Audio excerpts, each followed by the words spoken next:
Perlambatan yang sudah kita rasakan juga di dunia otomotif begitu. Ada harapan perlambatan ini justru akan membuat lebih cepat adanya pemangkasan suku bunga. Apakah menurut Bapak sudah sangat urgent untuk dilakukan pemangkasan suku bunga? Apalagi kalau kita melihat kurs rupiah ini kan sekarang sudah kembali lagi ke bawah 16.500. Kalau saya berbicara mengenai suku bunga, mungkin Bank Indonesia ada hitung-hitungannya ya. Kenapa Bank Indonesia menahan suku bunganya di 5,75?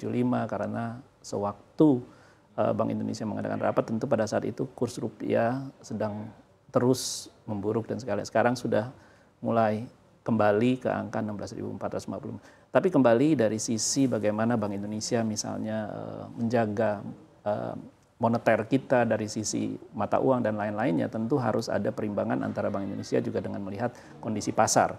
Kalau kami melihat bahwa suku bunga bukan satu hal yang penting yang misalnya yang harus segera dilakukan penyesuaian, tetapi lebih kepada penciptaan lapangan pekerjaan. Nah hari ini kalau kita lihat kan sendiri kita sudah mendengar di berita-berita, di media, tercetak maupun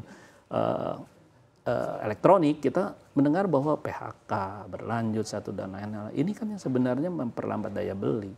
Nilai uang atau tabungan yang ada di perbankan sendiri kita dengar juga rata-ratanya sudah tinggal 1, sekian juta, dulu mungkin 6-7 bulan yang lalu adalah sekitar 3 juta. Ini tanda-tanda masalah likuiditas, masalah daya beli. Nah kalau daya beli ini sendiri atau penciptaan lapangan pekerjaan ini banyak kembali orang yang di layoff, dirumahkan, di PHK, bagaimana bisa tercipta pasar? Salah satunya bagaimana kita bisa tumbuh adalah menciptakan lapangan pekerjaan. Bagaimana lapangan pekerjaan bisa menciptakan adalah bagaimana kita menjaga keharmonisan misalnya government expenditure-nya. Nanti ada proyek orang bisa mendapatkan hasil, bisa menabung di perbankan, bisa dibelanjakan dan lain-lainnya.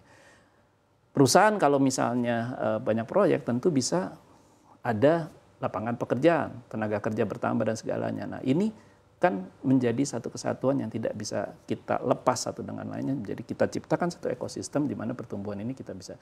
Bagaimana kita bisa menumbuhkan lapangan pekerjaan adalah kembali pemerintah yang lebih paham, lebih tahu, yang saat ini sedang memang kita tahu pada saat pemerintahan Pak Prabowo sebagai presiden kita melakukan mengencangkan ikat pinggang terhadap anggaran. Mudah-mudahan dalam waktu yang tidak lama lagi anggaran bisa mulai direlaksasi dan lain-lainnya. Nah kalau tidak, mungkin kita sebagai pelaku usaha bukan hanya perusahaan pembiayaan, tetapi banyak industri-industri yang saat ini sedang teriak juga sih sebenarnya. Baik, artinya ini merupakan dampak dari efisiensi budget yang dilakukan oleh pemerintah menurut Bapak? Ya, itu salah satu karena kan government expenditure salah satu komponen pertumbuhan ekonomi. Ya kita ada 3, investasi, government expenditure, dan consumerism. Consumerism hanya bisa terjadi kalau perdagangan, perekonomian, industri semua maju, masyarakatnya atau pengusaha dapat untung, masyarakatnya dapat gaji sehingga bisa belanja. Nah, terus hal ini bisa terjadi tentu diperlukan government expenditure. Investasi dari asing pun juga salah satu, misalnya menciptakan lapangan pekerjaan. Kita bisa melihat bahwa Pak Rosan sudah mengatakan bahwa ada indikasi-indikasi cukup banyak triliunan yang artinya investor yang masih melihat Indonesia sebagai negara yang cukup menarik untuk berinvestasi. Nah semoga investor asing bisa melihat bahwa Indonesia adalah tempat layak buat mereka berinvestasi selain Vietnam yang kita dengar dan satunya.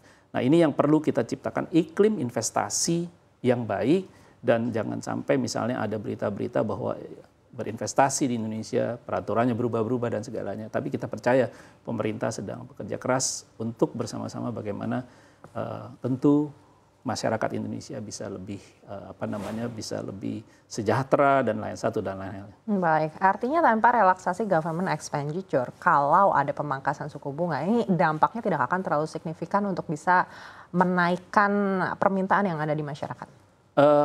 Berapa besar kalau kita bicara relaksasi penurunan suku bunga pun tidak bisa secara berangsur-angsur turun. Biasanya 25 basis point, that's very minimum. Dan untuk di kita, di perusahaan pembiayaan, setiap penurunan misalnya 25 basis point, 50 basis point, itu cicilannya turunnya paling tidak terlalu besar. Dan yang bertransaksi dengan perusahaan pembiayaan, rata-rata kita sangat terutama debitur yang sudah ada tidak akan mengalami penurunan karena biasanya kita nasabah sudah masuk dalam kontrak dia akan tetap selama 3 tahun. 4 tahun ataupun 5 tahun.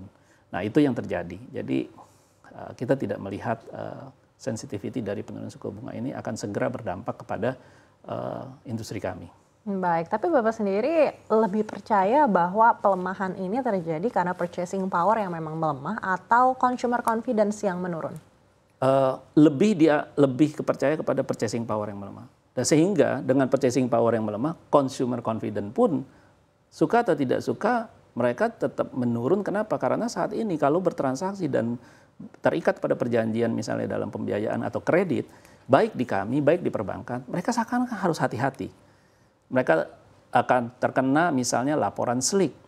Kalau laporan SLIK-nya buruk, hanya kredit motor misalnya, next-nya mau kredit KPR, terus mau ada rencana pernikahan, malah jadi tidak baik kondisinya. Ya, baik mobil maupun mengambil apapun dan segalanya. Karena sekarang masyarakat sudah tahu, aduh kalau saya nanti bermasalah gimana ya? Maka saya juga menghimbau kepada masyarakat, kalau saat ini sedang ada cicilan, dan cicilannya terganggu misalnya SLIK-nya kena. Buru-buru datang ke perusahaan pembiayaan. Buru-buru berkomunikasi, minta dilakukan restrukturisasi, relaksasi. Ingat zaman COVID Mbak Neke? Nah relaksasi apa sih? Relaksasi misalnya, oh saya nggak bisa cicilannya saat ini X rupiah. Saya cuma hanya bisa 3/4 dari X. Atau setengah dari X. Nggak ada salahnya kita duduk, bicara. Namanya kredit itu kan kemampuan bayar. Pada waktu kita ngambil kredit, mungkin kita mampu, tapi pada saat ini kita pendapatannya berkurang. Atau mungkin saya nggak naik gaji. Nah sehingga saya akan terganggu untuk pembayaran cicilannya. Atau ada situasi-situasi yang memang mengganggu si masyarakat atau debitur itu sendiri pada waktu bulan-bulan tertentu pengeluarannya besar. Contoh pada saat Ramadan pengeluaran besar. Next-nya mesti bayar 2 cicilan, nggak mampu. Ya, kita restruktur dan rescheduling sehingga si debitur itu sendiri tetap mempunyai kondisi yang bagus, karakter bagus, bahwa sesuatu terjadi di dalam kredit. Dan yang ada saat ini, seringkali orang kalau sudah bertransaksi, terus hubungannya sama debt collector aja. Dikunjungin, ditagih, tapi nggak mau datang ke perusahaan pembiayaan. Menjelaskan, saya lagi sulit nih, saya lagi susah. Nah, itu yang kita harapkan bahwa komunikasi antara kedua belah, antara kreditur dan debitur dapat berlangsung dengan baik.